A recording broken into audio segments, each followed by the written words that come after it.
and welcome back to the Citytilidie channel. We all stay safe and well. And our player ratings show in the company of Simon Bajkowski of the Manchester Evening News and yours truly as we look back on match day 32. Fulham 1, Manchester City 2. Yes, we'll take that. It was a bit closer than I thought it was going to be. We had a couple of opportunities to sort of increase the lead at various stages, which we didn't take, which meant that we had a bit of a nervy second half. We got a bit scrappy, which is never good. We need to get control, and then obviously we a bit more control towards the end. But a one-goal victory, if you like, is never safe, is it? Until that referee blows his whistle. So we'll look back at this 30th of April 2023 at Creighton Cottage. Please, if you are new to the channel, push that subscribe button. Please check out my talking point show as well. We go a bit more depth about the game with the match report, stats and facts on the game, and yes, another wonderful refereeing display by Mr. Hooper, who enjoyed booking City players today, didn't he? He's not booked that many over time, but he's certainly made up for it today. So please join us. And if you can press that like button, guys, I'm trying to get at least 20 likes if I can. If you can help me towards that target, it's wonderful. And say subscribers, I'm just over 3,000 now, so if you can spread the word and get that ever increasing, I'll be very grateful. Right, on to the ratings. Manchester Evening News, as I said, Simon Bajkowski. Let's go with that, and I'll give you my little two pennyworth. Of course, I didn't get to the game, so I've had a chance to sort of digest it nervously at home. I'm never as nervous when I'm there live. If I have to watch on an old goggle box, yes, I do get a bit more nervous, unfortunately. But we get through. We get the old heart.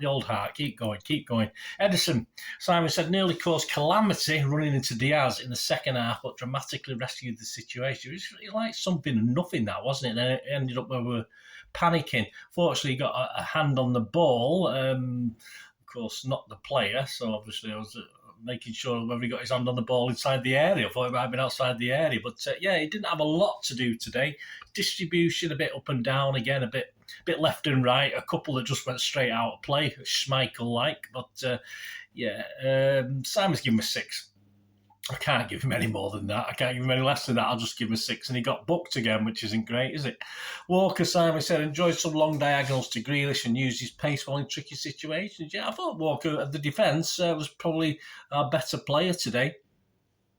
Pace is always useful, as we know. And just when we think we can play without Walker, we sort of realise we do need him. So Simon's given him a 7. Yeah, I'll go with that as well. I'll go with 7 for Walker. As I said, I thought he was our best player in defence today. Diaz, Simon said, his poorest game for a while.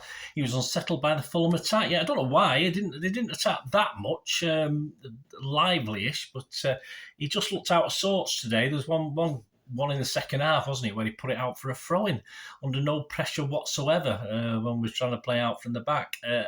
Let's hope that's out of his system now and he carries on regardless and is the Diaz we know. But it was an odd performance, not a disaster.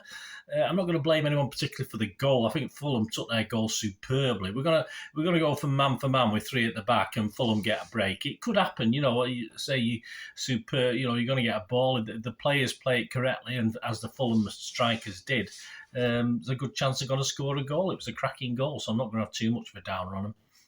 Simon's given him a 6. I'm going to give him a 6 as well. Stones.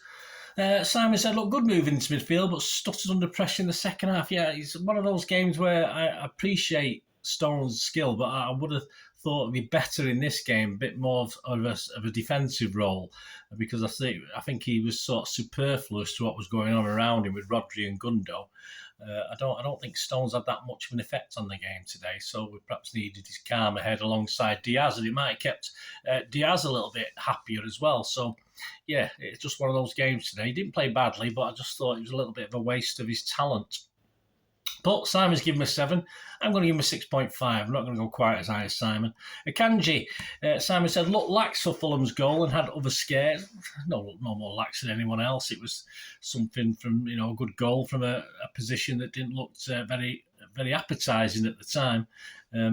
But Simon said, but also made important contributions, which is what he did. I thought it was okay. Not as good as Walker. I thought it was okay. As I said, I'm not going to pull anyone down about the goal particularly.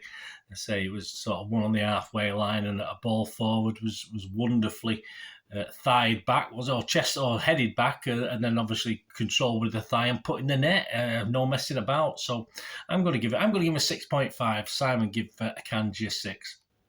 Rodri, Simon said, had a real battle in his hands in a physical game, but dealt well with most of what came his way. Yeah, again, steady Rodders without being anything exceptional.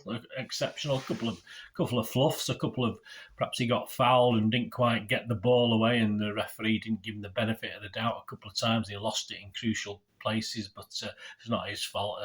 It's just how it is. He can't win everything. And Rodri had a steady game, I think. Simon's given him a 7. I've given him a 6.5. Gundo worked well with Rodri to keep some control in midfield, said Simon, and supported that attack. Yeah, I mean, he just played his usual and more controlled role. He got forward a couple of times. Could have had an opportunity if Alvarez hadn't been greedy at one stage. Could have passed the ball to him, and he did have one or two goals. But yeah, one of his more pivotal roles in the middle, where he sort of works alongside Stones and Rodri. So we end up with 3 of them pivoting about the midfield, don't we? But nothing untoward. Simon's given him a 7. Yes, I'll give him a 7 as well.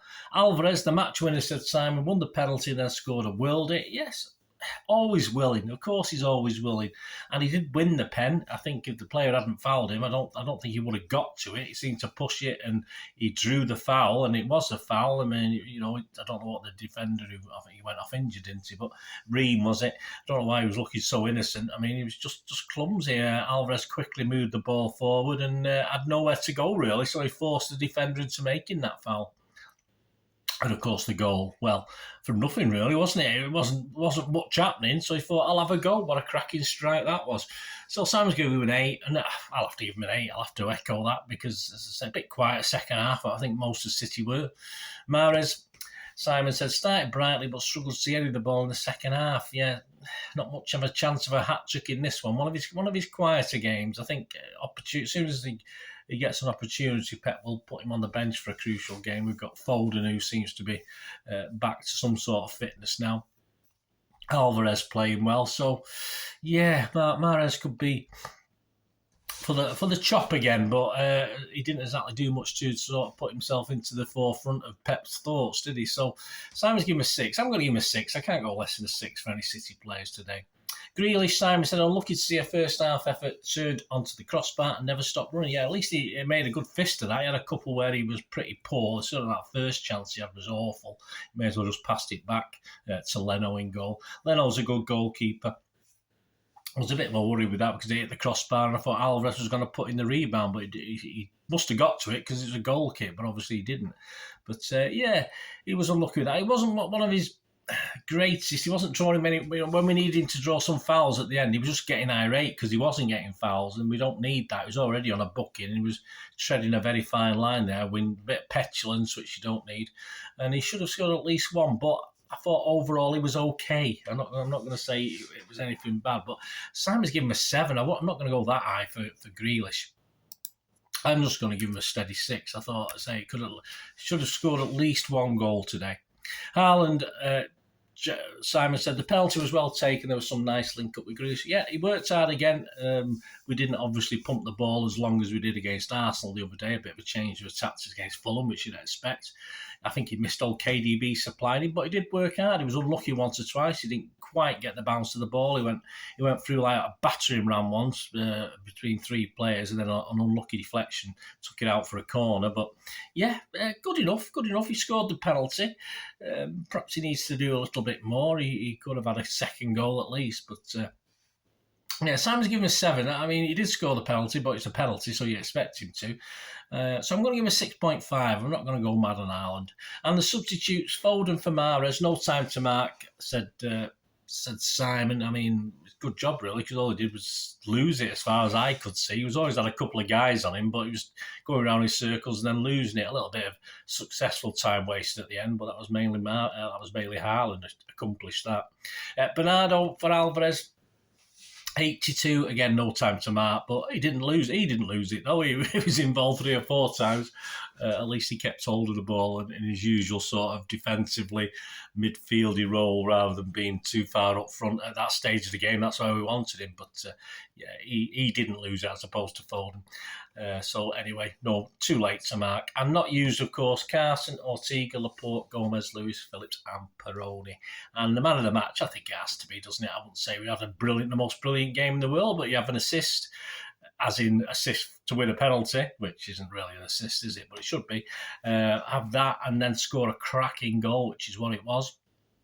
As I said, a couple of other opportunities to score as well, which he didn't. One that surprised me, but yeah, I don't think anyone gets near Alvarez today on that score. I think he was the main man of the match for City. Let me know your thoughts, guys. Let me know your player ratings. It'd be great to hear, or anything different, or anything you spotted. I didn't spot in the nervous tension of watching, as I say, watching City on.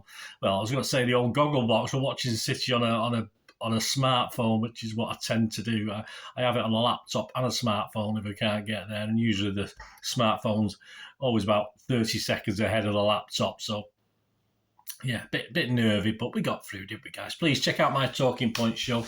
A little bit more detail on the game, and please leave your comments. I'll be very welcome, and very soon there will be the preview, of course, of Manchester City against West Ham, so that'll be coming up very, very soon, so stay tuned. Thanks for watching, guys. Until we meet again, that's one thing, don't I? Please stay safe, Blues. Come on, City, top of the league, come on. Bye for now.